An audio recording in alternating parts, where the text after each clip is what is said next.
Ah, la vue est super. Là. Ouais. Vraiment aujourd'hui, la lumière est fantastique. Au petit matin, deux montagnards partent pour une randonnée. On va rejoindre le chemin ici, peut-être. Là, ça s'est bien dégagé. Hein. Ah, la vue est super. Avec son bandeau et ses cheveux longs, Jean-Louis Le Chêne est un guide réputé dans les Pyrénées. Amoureux de ces montagnes, il fait régulièrement partager à Thierry Jouve, l'un de ses clients, sa passion et ses découvertes. Et ensuite, on arrivera au refuge de la Brèche. D'accord. Aujourd'hui, ils vont découvrir ensemble un itinéraire dans l'un des plus fameux sites du massif.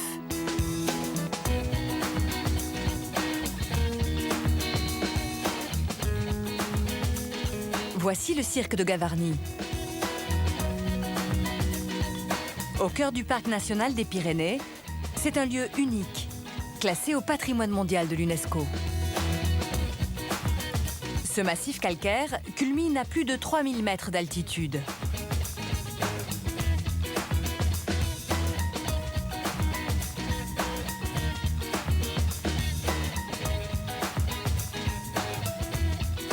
Au cours des millénaires, les glaciers ont façonné et raboté ces immenses parois.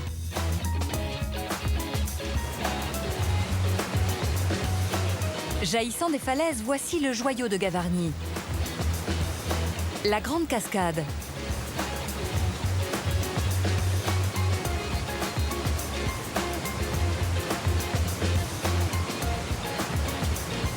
Avec ses 423 mètres de chute, c'est l'une des plus hautes d'Europe.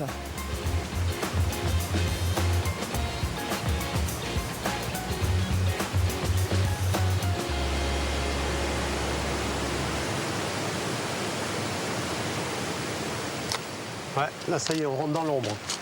On sent tout de suite la fraîcheur. Hein. On va s'arrêter pour se couvrir un peu. Et là, c'est beaucoup plus lugubre. Et on voit le côté gigantesque de la chute d'eau qui ressemble plus du tout à un filet d'eau, mais plutôt à un torrent qui tombe dans le vide.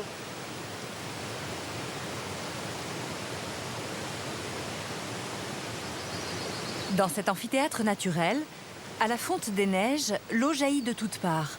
Le grondement de dizaines de torrents résonne dans le cirque.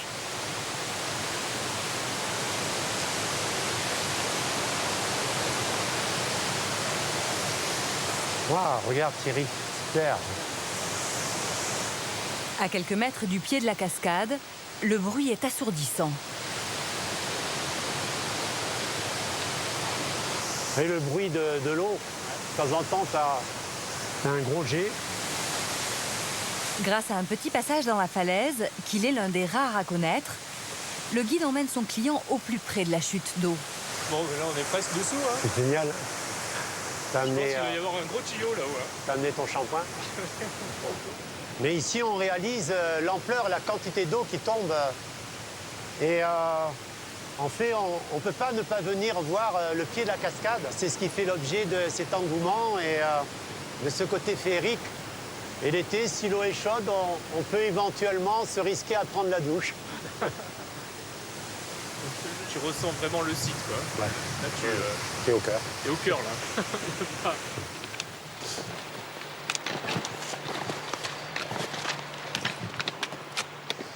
Jean-Louis entraîne maintenant Thierry sur un itinéraire qui passe au cœur de la falaise. Très escarpé et dangereux, ce sentier s'appelle l'échelle des Saradés. On va passer dans cette zone-là. On s'encordera sans doute au départ, là. On prend une zone de faiblesse de la paroi, d'où l'appellation échelle, ça veut dire escarpement rocheux, où il faut prêter attention. On va s'encorder ici. Ouais. Tu peux mettre les bâtons dans le sac si tu veux. La voie des Saradés ne doit être empruntée que par beau temps, car dès que le rocher est mouillé, elle est réputée très dangereuse. Il y a une petite prise. Tu fais attention à l'herbe parce que c'est tout de suite un peu glissant. Bon, il y a du gaz ici dessous, hein, sur la partie basse.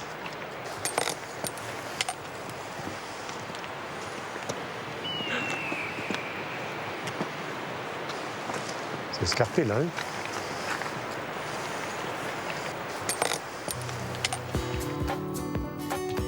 L'itinéraire offre un panorama à couper le souffle.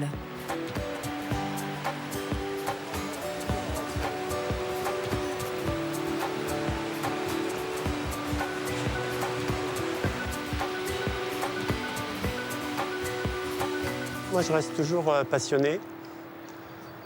C'est le moteur principal, peut-être, du guide. Et c'est vrai que devant cette beauté, bon, on ne peut pas être indifférent, quoi.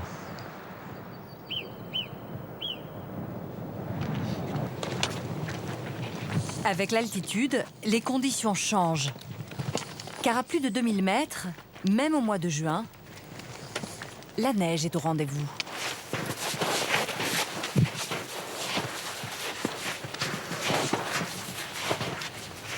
Après plus de 8 heures de marche, voici enfin leur destination. Le refuge de la Brèche de Rolland, à 2600 mètres d'altitude. Allez, rendu. Là, Ouais, pas facile à arriver. tu vois, ils avaient du courage, hein, les anciens. C'est vrai que je pensais pas que La montée est hard, hein. ouais, que la montée soit aussi raide. Bon, on va enlever les gros godillots. Ça sent bon la soupe, hein. Jean-Louis Le Chêne est un habitué des lieux. Ça va bien? Ouais, très bien. Bonjour. Bonjour. Bonjour. Bonjour tout le monde. Thierry. La maîtresse de maison ici, c'est Valentine. Tu te déplaces, tu déménages? Avec Lionel, son compagnon, ils vivent en altitude 5 mois par an et font de ce refuge isolé un lieu chaleureux et accueillant.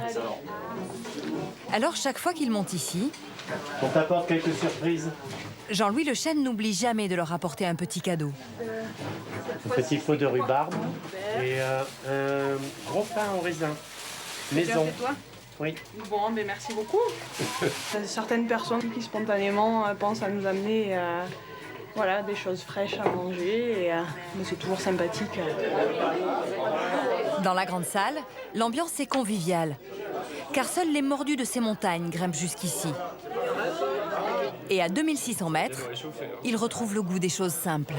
On met les pieds sous la table, on a une bonne soupe bien chaude. Et servi. C'est un luxe extraordinaire.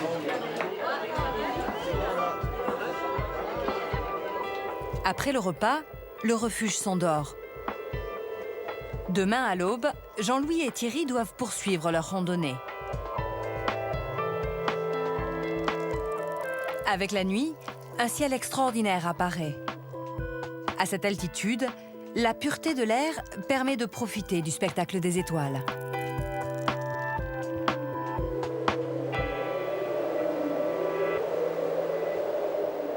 « 5 heures, le lendemain.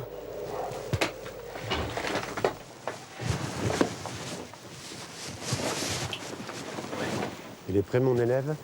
Oui. Let's go. Ce matin, Jean-Louis et Thierry entament une nouvelle ascension. S'ils se sont levés si tôt, c'est qu'ils veulent découvrir une autre merveille de ce massif, au lever du soleil.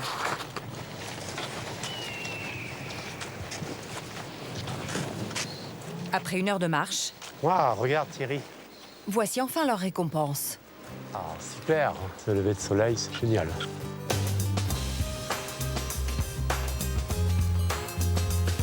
La Brèche de Rolland, c'est une immense faille dans les falaises des crêtes de Gavarnie. Elle marque la porte d'entrée de l'Espagne.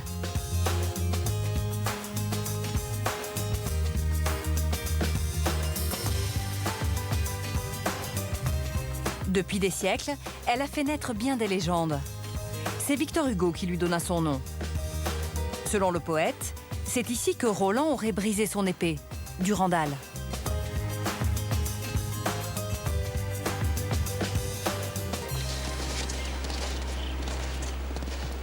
À l'approche de la brèche, le décor se transforme. Le vent se renforce et les nuages, venus des plaines de l'Aragon, enveloppent les crêtes.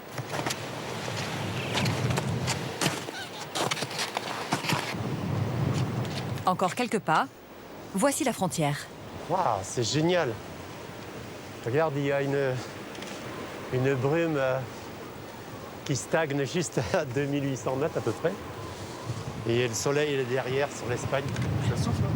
Là, c'est extraordinaire et très féerique aujourd'hui parce qu'on a des conditions particulières de nuages qui donnent un effet de lumière qui est tout à fait exceptionnel. Il y a une aridité en fait sur l'Espagne. On voit bien, il n'y a pas d'arbustes, il n'y a pas de verdure. C'est le désert, quoi. C'est la lune. Ouais. Voilà, ça souffle bien, quoi. Hein. On se refroidit vite dès qu'on arrête de marcher, c'est certain, quoi.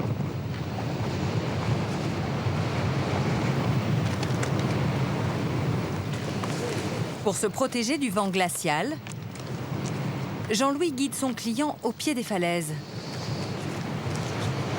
vers un petit abri secret où il vient parfois s'abriter.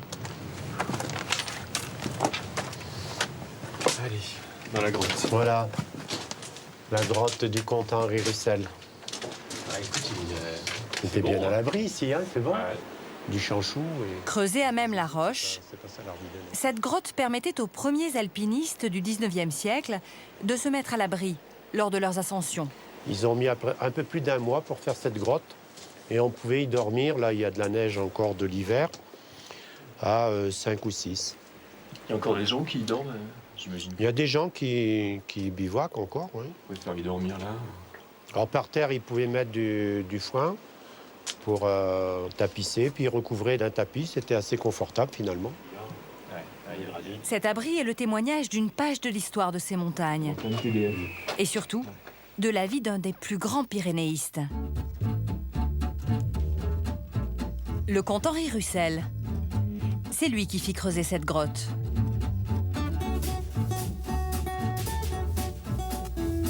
Né à Toulouse en 1834, Russell est un aventurier.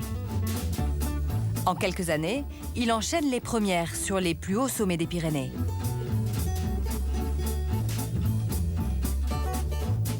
C'est aussi un homme excentrique. Il est l'un des rares à l'époque à bivouaquer en montagne et se fait même confectionner l'un des premiers sacs de couchage en peau de mouton.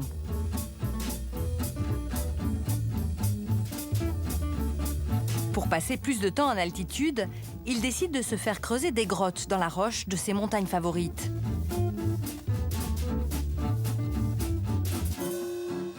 Il y passe des semaines entières à 3000 mètres d'altitude.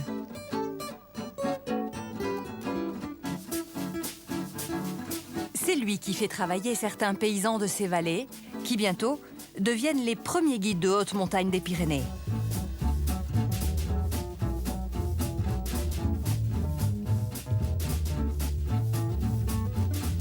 Henri Russell est aujourd'hui encore considéré comme l'un des plus grands noms du pyrénéisme.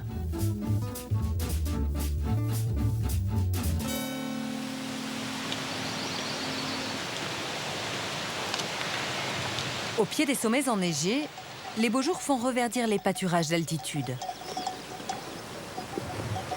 Sur ces hauts plateaux se nichent une faune et une flore discrètes et fragiles.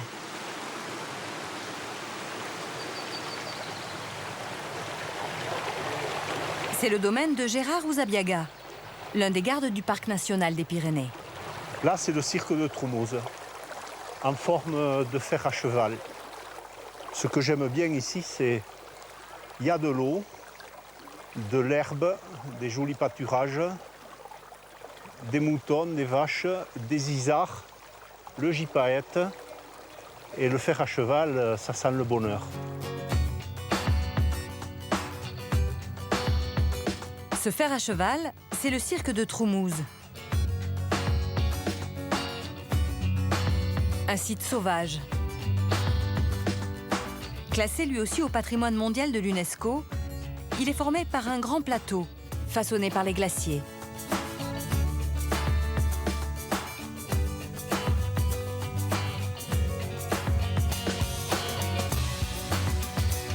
Tout autour, de hautes falaises forment un cordon de 13 km, qui culmine à plus de 3000 mètres d'altitude.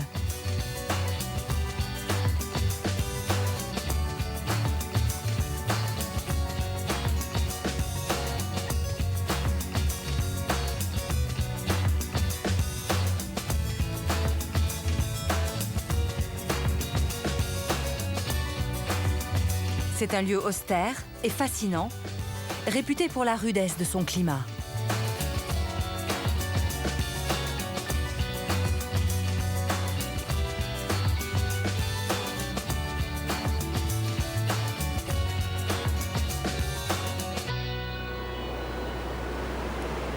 Cet après-midi, justement, depuis la vallée, un épais brouillard monte vers le cirque.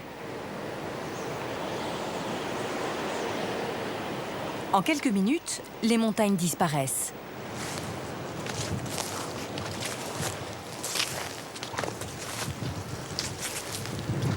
Ces changements de temps, Gérard Usabiaga les connaît bien. Il faut s'y habituer. Mais des fois, ça arrive de se perdre. Surtout ici, à Trumos, où on n'a pas de repères. Ça m'est arrivé de me perdre. Des gars qui sont nés ici dans la vallée, dans le brouillard, ils s'y sont perdus. C'est ce qui fait un peu le charme aussi, d'avoir des conditions différentes. Voici la cabane de la Vierge. C'est ici que Gérard va passer la nuit. Demain, à l'aube, il doit mener une mission de comptage d'Isard, le cousin pyrénéen du chamois.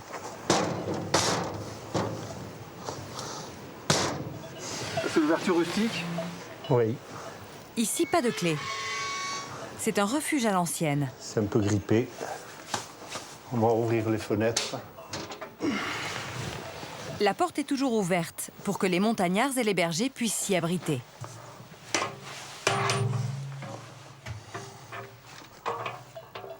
La vue sur le côté est, elle est comme sur le côté sud, avec le brouillard et les brebis. Si on veut voir de la petite faune, des isards, il faut venir le matin. Les Espagnols, ils disent « A quien madruga, Dios le ayuda ». Celui qui se lève tôt, Dieu il l'aide. Demain matin, on va voir les isards, à condition qu'il n'y ait pas du brouillard. Mais rien n'est gagné. Car maintenant, c'est la neige qui fait son apparition. Ça commence à blanchir. En ce début d'été, l'hiver semble être de retour.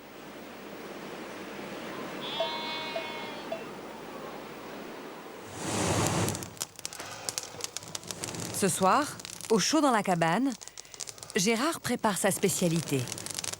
De bonnes braises pour bien les saisir, les côtelettes, et les manger bien chaudes, avec le jus qui coule sur le pain. Ça, c'est de l'agneau du pays. Et dire que ma femme croit que je travaille. On les entend crépiter. Bon appétit. Vous allez vous régaler, elle est bonne, hein? Là, il fait froid, il a neigé, on aime bien manger un peu consistant. Une côtelette, c'est bien bon. Surtout chaude, c'est du luxe.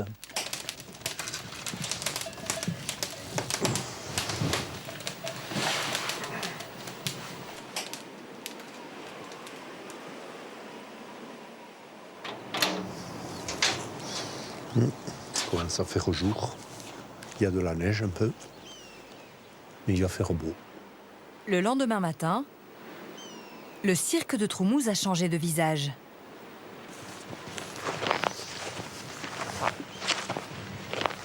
Dans la neige fraîche, Gérard part à la recherche des isards. Je sais où sont les isards, normalement, dans le fond du cirque à droite. Et on va essayer de jouer avec la lumière, parce que le soleil va vite se lever quand même. Donc on va essayer de tourner par la gauche. Le garde débute sa quête.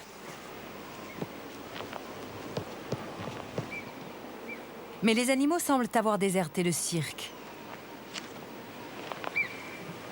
Chassés par la neige et le froid.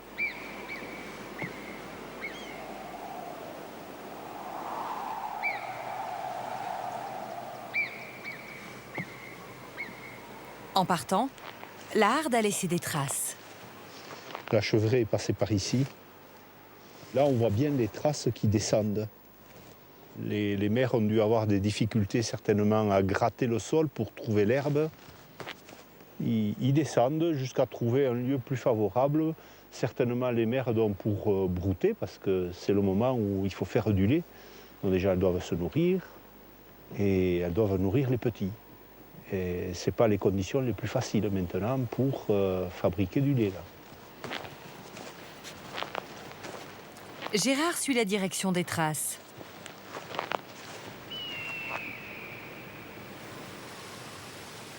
Elle le mène plus bas dans le cirque. Ici, la neige a disparu et le soleil refait son apparition.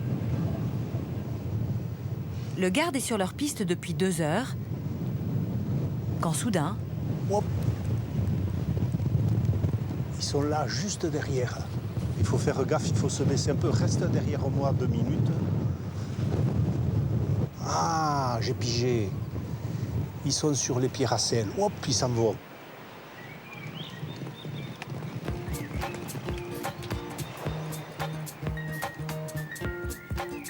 L'isard est l'animal emblématique des Pyrénées. Menacé, il a été sauvé dans les années 60 grâce à la création du parc national.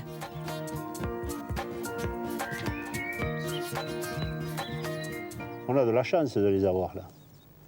Alors, 1, 2, 3, 4 petits maintenant, je vois.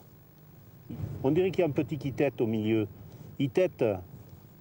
Il est en train de téter là? Il est en train de téter.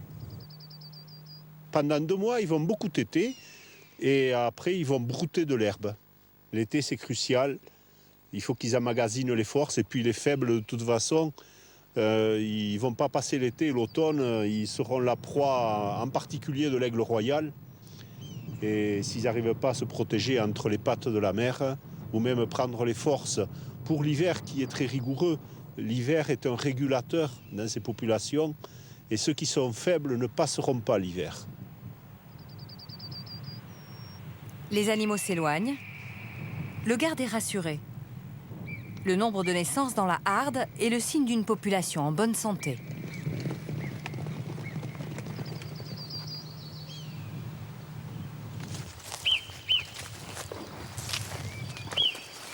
En redescendant dans la vallée, Gérard croise 2 scientifiques qui travaillent sur un site protégé. C'est une tourbière d'altitude. Il en existe très peu en France. Il s'agit d'un ancien lac glaciaire qui a été comblé au fil des millénaires par des sédiments. Des pollens, des morceaux de bois, des feuilles ont été conservés dans cet environnement acide et sans oxygène. Cette tourbière permet aujourd'hui aux chercheurs de remonter le temps. Il faut la clé là. On est en train de faire un sondage et de carotter donc, la tourbière de la Holle. Et on va prélever tous les sédiments qui sont contenus sous nos pieds. Alors ça paraît pas, on voit cette surface plane, mais dessous on a 6,50 m qu'on va aller chercher tronçon par tronçon pour après analyser tout ce qu'il y a à l'intérieur. Allez, 1, 2, 3. Avec leur carottier, là, il y a du bois. Les scientifiques plongent au cœur de la tourbière. 1, 2, 3. Et en remontent des vestiges de la végétation des siècles passés. Donc effectivement, voilà, on a passé un niveau très riche en débris de bois. Hein. Voilà, on remonte dans le temps, on reconstitue l'histoire de la végétation autour du site, dans l'ensemble de la vallée.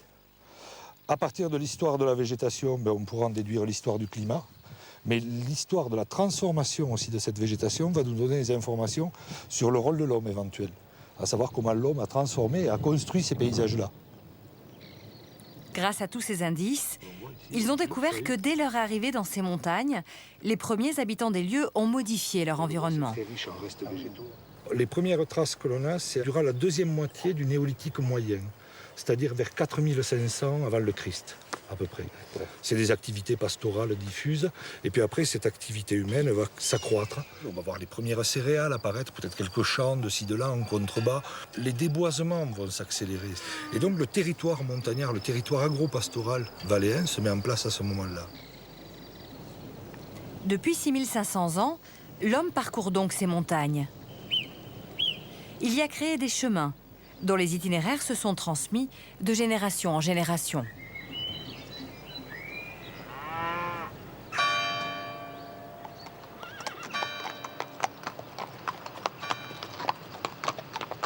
Séverine Lartigue est guide d'équitation.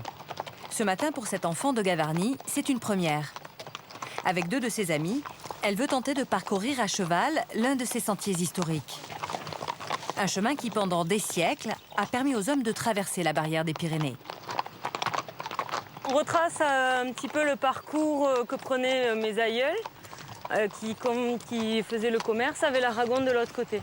À reprendre ces chemins d'antan, toujours utilisés, j'espère perdurer un petit peu cette tradition, une relève en quelque sorte. Allez, Tchouli, allez! Véritable poumon économique de ces villages isolés, ce chemin permettait aux premiers habitants de Gavarnie de commercer avec les provinces aragonaises.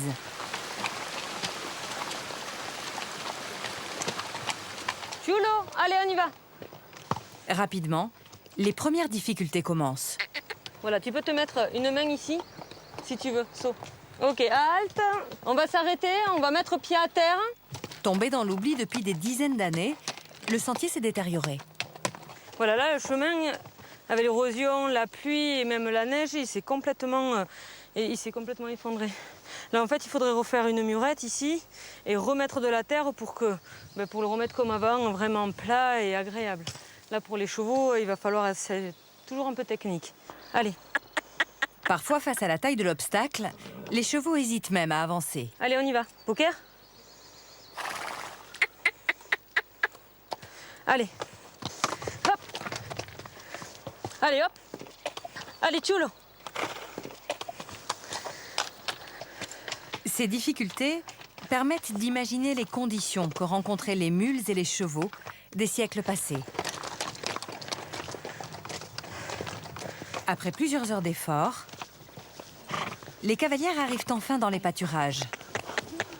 Et là, une surprise les attend. Un troupeau de chevaux en liberté vient les saluer. C'est vraiment splendide. Laissés libres tout l'été, les pâturages leur appartiennent. Le cheval, c'est l'animal fétiche de ces montagnes.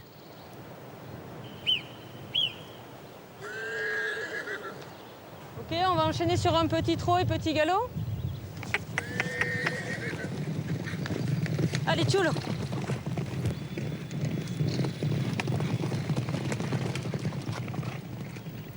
Au fond de la vallée, voici le but des cavalières. À 2300 mètres d'altitude, le port de Boucharo marque la frontière avec l'Espagne. Mais pour l'atteindre, elles doivent encore franchir une dernière pente rocheuse très dangereuse. Ici, en 1791, 37 hommes de Gavarnie et 120 mulets périrent emportés par une avalanche de neige. Donc là, on a des bonnes marches, attention, hein. Gaffe aux pieds. Hein. Là, c'est gros pierrier. Allez, gare. Puis là, avec les fers, en fait, les chevaux, ils glissent vachement. En cas de glissade, un cheval pourrait se briser une patte. Bien devant, marche, marche, marche. Ok, impeccable. Allez, Tchouli. C'est à bout de souffle, mais soulagé, que les cavalières arrivent enfin au col.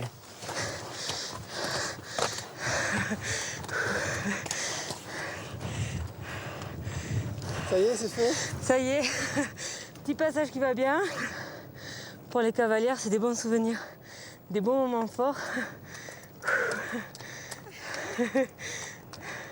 Et on voit tout le monde sourire, soulagement, ça y est, on est arrivé. Quelques mètres plus loin, la frontière est franchie. On est en Espagne, pasaporte. Grâce à sa passion, Séverine fait revivre ce patrimoine et ravive le souvenir de ces milliers d'hommes et de femmes qui franchirent ce col au cours de l'histoire. Il y a beaucoup de personnes qui se sont mis à l'abri ici lors de la guerre avec Franco, des réfugiés, voilà, ces réfugiés politiques, les brigands, les commerçants. C'est tout ce mix-là de personnes qui ont après peuplé notre vallée, qui s'y sont réfugiés parce que je crois qu'on y est vraiment bien.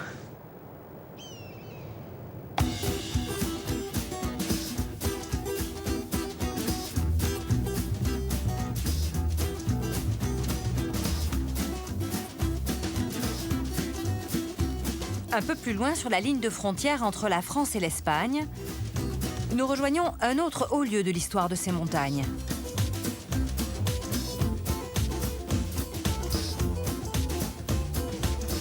C'est autour de ce lac, posé entre les deux pays, que l'événement a lieu.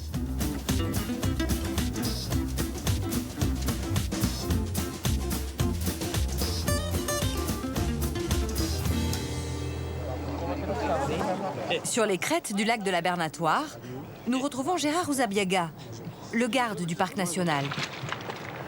Avec une centaine de passionnés, il est venu assister au spectacle. Comme chaque année, à la même date, elles arrivent. J'arrive, ça y est. Elles sont des centaines à franchir la frontière. Venues des vallées espagnoles, 600 vaches rejoignent les pâturages français et le lac de la Bernatoire.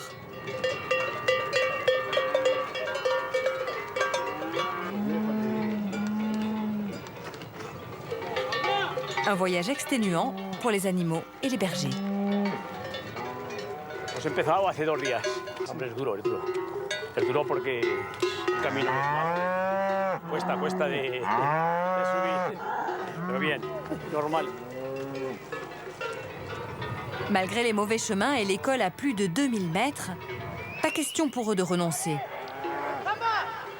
Car ici, si la terre est française, l'herbe, elle, est espagnole.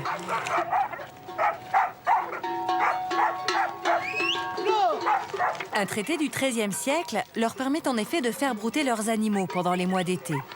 Depuis des générations, la frontière a disparu.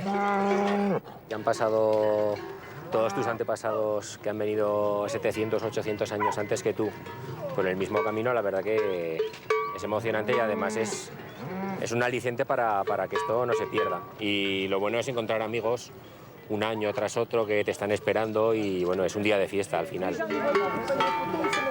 Ici, il y a vraiment de l'épaisseur dans l'histoire culturelle. Ça sent l'authentique là, mais il ne faut pas que ça disparaisse dans les décennies, les siècles à venir. Il ne faudrait pas que ça fasse comme les glaciers.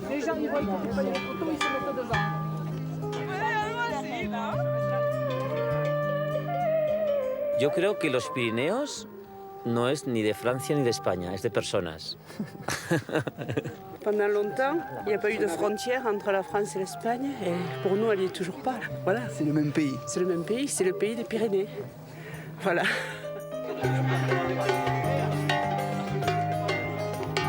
Encore quelques pas, et pour les hommes et les animaux, c'est la fin du voyage. Comme depuis des siècles, les vaches passeront l'été sur ces hautes terres pyrénéennes. Des terres marquées par la culture et l'histoire des hommes qui y vivent.